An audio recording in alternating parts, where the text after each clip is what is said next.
সংগ্রামী নেতা। অন্তর্বর্তী সরকার বলছে মৌলিক সংস্কার ও কিছু বিচার শেষ করে নির্ধারিত সময়েই নির্বাচন হবে। তবে রাজনীতিবিদদের দাবি, বিচার আর সংস্কার কোনোটাই নির্বাচন আয়োজনে বাধা হতে পারে না।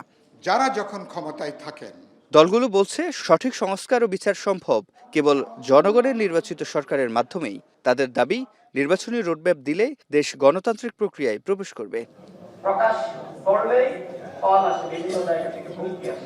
সোমবার সকালে ঢাকা রিপোর্টার্স ইউনিটিতে এক অনুষ্ঠানে যোগ দিয়ে বিএনপির স্থায়ী কমিটির সদস্য আমির খসরু মাহমুদ চৌধুরী বলেন, সংস্কার আর নির্বাচনকে মুখোমুখি করার উদ্দেশ্য অন্য কিছু। শেখ হাসিনার পতনের পিছনে সমস্ত জাতির বিভিন্ন পর্যায়ের মানুষ, সাংবাদিক সহ সকলের কৃতিত্বে এই শেখ হাসিনার পতনের পেছনে। এই জিনিসটা স্বীকার করতে অসুবিধা আছে? বলেন, কিছু লোক ক্রেডিট নেয়ার জন্য জাতিকে বিভক্ত করেছে। সেনাবাহিনী নির্বাচন চায়, গণতন্ত্র চায়, এটাকে স্বাগত জানাতে হবে। আপনি গণতন্ত্রের পথে হাঁটতে চাইবেন না, আপনি জনগণের নির্বাচিত সরকার চাইবেন না, আপনি জনগণের মালিকানা ফিরিয়ে দিতে চাইবেন না, তারপরে বলে ঐক্যের কথা। এবং গণতন্ত্র নির্বাচনের সাথে সংস্কারকে মুখোমুখি করবেন কি জন্য?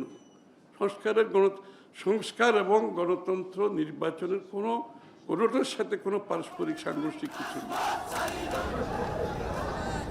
এর আগে সকালে শহীদ রাষ্ট্রপতি জিয়াউর রহমানের সমাধিতে শ্রদ্ধা জানানোর শেষে দলের আরেক স্থায়ী কমিটির সদস্য গয়েশ্বর চন্দ্র রায় বলেন, গণতন্ত্র প্রতিষ্ঠায় নির্বাচন জরুরি। একটি সুষ্ঠু অবাধ নির্বাচনের মাধ্যমে জনগণের ভোটাধিকার প্রতিষ্ঠার লড়াই আমরা আজকে অব্যাহত আছি।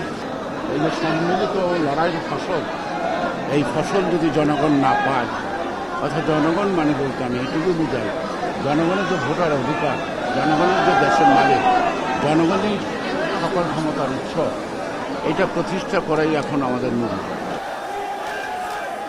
দ্রুত সুষ্ঠু নির্বাচন না হলে জুলাই অভ্যুত্থান ব্যর্থ হবে বলেও উল্লেখ করেন গয়েশ্বর। সিফাত শাহরিয়ার, এখন, ঢাকা।